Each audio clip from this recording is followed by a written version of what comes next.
Even vegan-looking onigiri are often not vegan. This vitamin D is derived from lanolin. Sometimes even black coffee can contain animal-derived ingredients.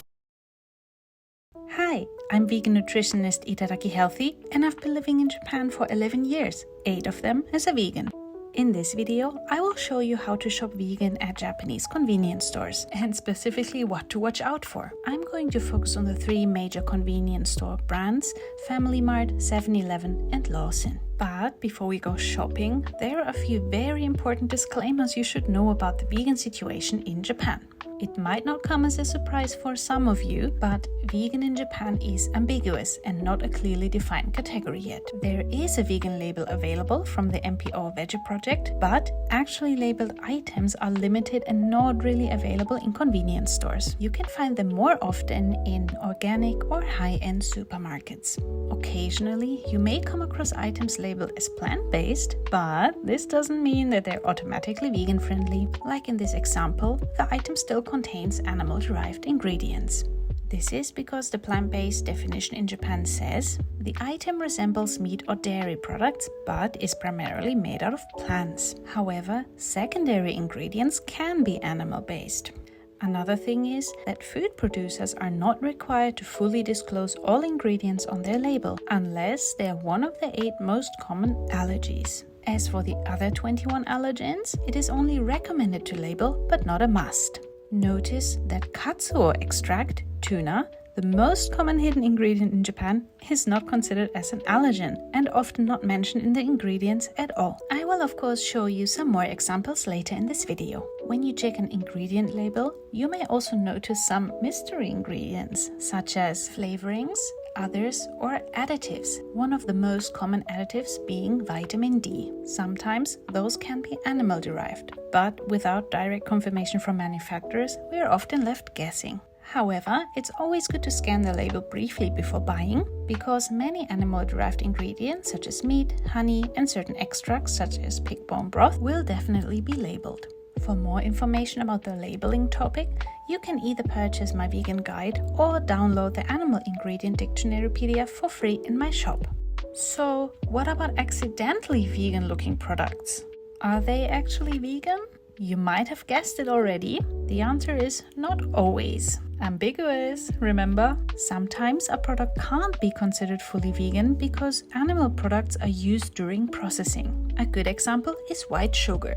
In Japan, it's typically whitened using bone char. Not always though. But unless you contact the manufacturer, you will not be able to know for sure. However, even if you do contact the food company, they actually change raw ingredient manufacturers frequently and without notice. Meaning, even if they use bone char filtered sugar today, they actually might switch to a non-bone charred sugar product tomorrow because that manufacturer was just cheaper. Natto is also a good example. As you might expect, the small pack of sauce that comes with a natto contains fish extract. So it is not vegan to begin with. But if you're lucky, sometimes you can actually find a natto sauce pack without animal ingredients. You can also buy natto without the sauce. Now to the main question. What about the natto itself? Of course, the beans themselves are plant-based. However, most manufacturers actually use gelatin to grow the nattokin bacteria. Luckily, nothing remains in the final product itself, but because of the way the natto is produced, not all of them can be considered fully vegan. Many products I show in this video fall into this gray category. So in the end, it's ultimately up to you whether you want to consume these products or not. There's also often a high risk of cross-contamination. If you find an accidentally vegan product, it might be contaminated during production. A good example are the fried potatoes and the hash browns you can find in every conbini. Even though they're fried in vegetable oil, they're usually fried in the same oil that is also used to fry non-vegan products. Of course, this also applies to non-vegan restaurants that offer a vegan option. And again, it will be up to you whether you want to consume this food or not. Another thing you need to know is that soy products are not always vegan-friendly by default. Soy is not considered as a vegan meat replaced product like it is often seen as in the West. Soy has been a staple food in Japan for centuries centuries. So there are many soy products which contain additional flavoring, sometimes derived from animals. So whenever you find a processed soy product, always check the ingredients first. A good example are the soy joy bars. You can find them almost everywhere. However, they're never vegan because they usually contain eggs or dairy. The good news is that soy joy also has 2 actually vegan-friendly flavors as well, but they can be a bit hard to find, so I recommend checking drugstores rather than conbinis.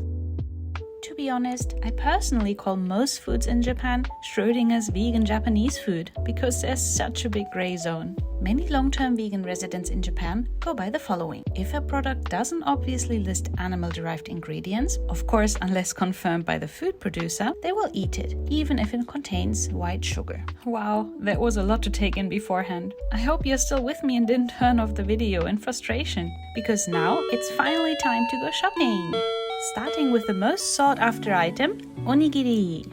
Apart from the obvious ones, even vegan-looking onigiri are often not vegan, and that even though the ingredients look fine at first glance. I contacted the 3 major convenience stores in April 2025, and this is what they told me. Family Mart confirmed that only the salted rice onigiri is free of animal-derived ingredients. However, please note that here we have the possible cross-contamination situation, as it is produced in the same kitchen with the same equipment as the non-vegan onigiri. Lawson said their salted onigiri is vegan-friendly, but popular options like ume, natto rolls, and the inari sushi all contain animal-derived ingredients. 7-Eleven is even trickier. Their salt onigiri, red rice okoa, and the plum onigiri seem to be okay for now, but just last October 2024, they told me that all the previous listed onigiri, except the salt onigiri, contain fish extract. This is a good example of what I shared with you earlier about the frequent change of manufacturers. 7-Eleven even told me directly that they do change manufacturers without notice, so basically they can't guarantee anything. So in a nutshell, all the other onigiri contain bonito flakes or broth, even those that seem plant-based like wakame or kombu. Let's move on to tofu bars. Tofu bars are usually easier to verify. Katsuo dashi is typically listed clearly if it is used, but again, not always. Here are the vegan-friendly options I found so far. In Lawson, there are a couple of tofu bars available, but the only vegan-friendly ones are kelp flavor bar and beef-style burdock. Unfortunately, none of the savory tofu bars from 7-Eleven seem to be vegan based on the information I received from customer service in October 2024. They do, however, offer sweet tofu bars. I have not confirmed this with the customer service, but of course there is a high chance that those may contain bone-charred sugar. Family Mart used to have a vegan-friendly tofu stick as well, but I haven't seen it lately. Now let's talk about drinks. In some convenience stores, like 7-Eleven, you can mix your own smoothie. However, these are unfortunately not vegan-friendly as they contain either dairy or honey. Instead, I recommend the bottled kagome smoothies. You can find those in any convenience store. Their flavors are, at least by ingredient list, vegan-friendly. However, check the label before buying, because the banana smoothie, for example, contains dairy. As I mentioned earlier in this video, soy products are not always vegan-friendly in Japan. This of course also applies to soy drinks. All of the sweetened soy drinks contain sugar with a high probability of being a bone-charred one. The unsweetened version does not contain anything of that sort. Some flavored soy milks do contain ingredients such as vitamin D. This applies to the Kikkoman soy milk.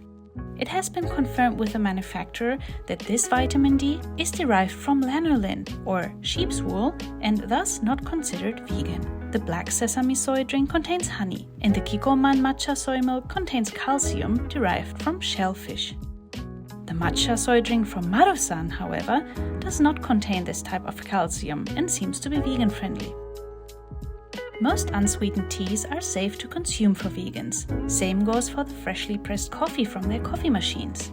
However, there is the cross-contamination risk again, as the same machine is used for coffee latte with dairy.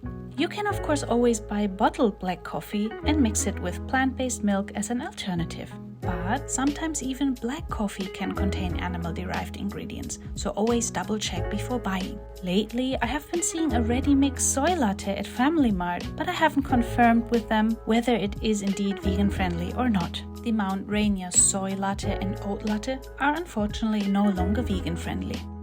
Let's check the snacks.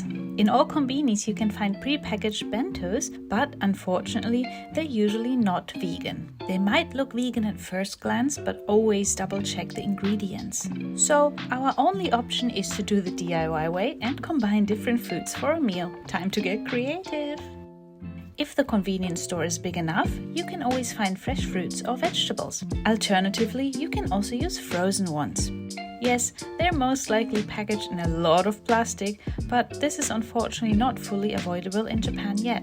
In the ready-made salad section, look for the salad in bags and not the ones in the cups, because the salad in the bags only contain vegetables, nothing else, which makes it a safe choice for vegans. Of course, we don't want to eat dry vegetables, so let's add dressing. But you guessed it, dressings are a little bit tricky too. I have found some potentially vegan-friendly looking salad dressings in Family Mart, but they do contain mysterious flavoring which can potentially be animal-based. If you want to be 100% sure, you can buy a small pack of soy sauce or oil to carry with you. You might need to buy this in a supermarket instead, as not all convenience stores carry small bottles. Combine the salad with a slab of tofu, edamame, nuts, and nori sheets for a light meal.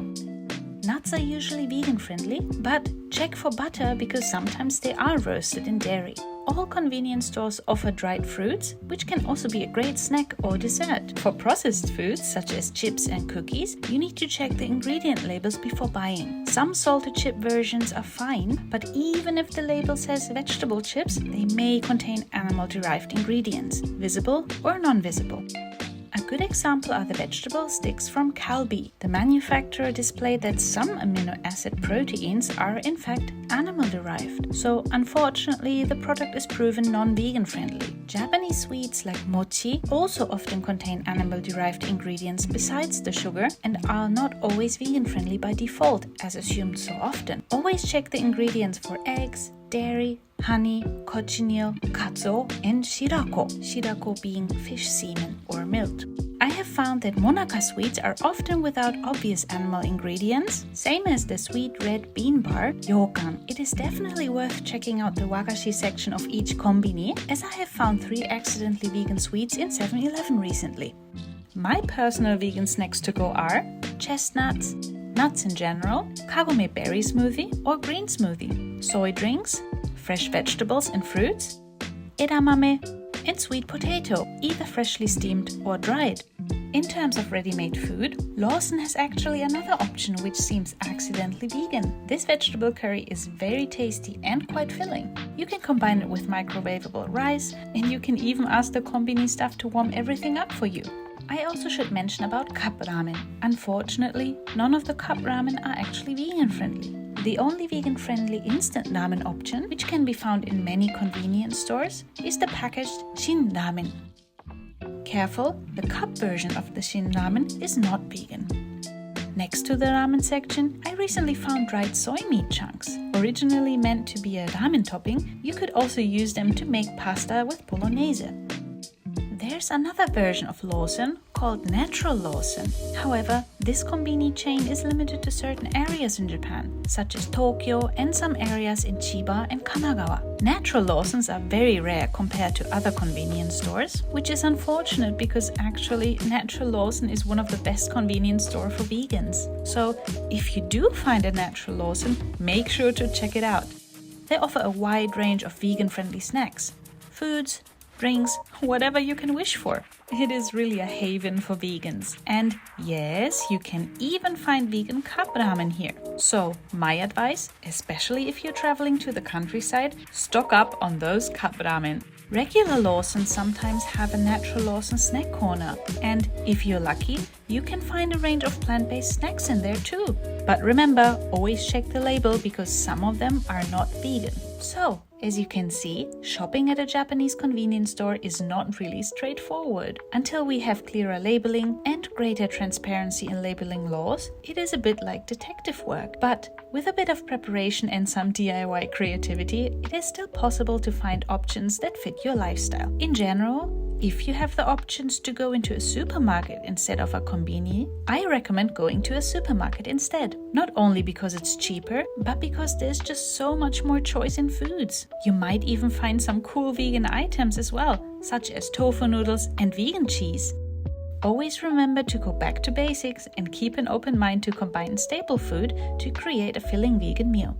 For more information, feel free to check out my ultimate vegan guide for Japan, which contains lots of pictures of vegan food items that you can find in supermarkets and convenience stores. I also put in extensive lists of vegan and vegan-friendly restaurants all across Japan. If you found this video helpful, feel free to subscribe for more vegan Japan content. And let me know in the comments what your go-to vegan conbini snack is.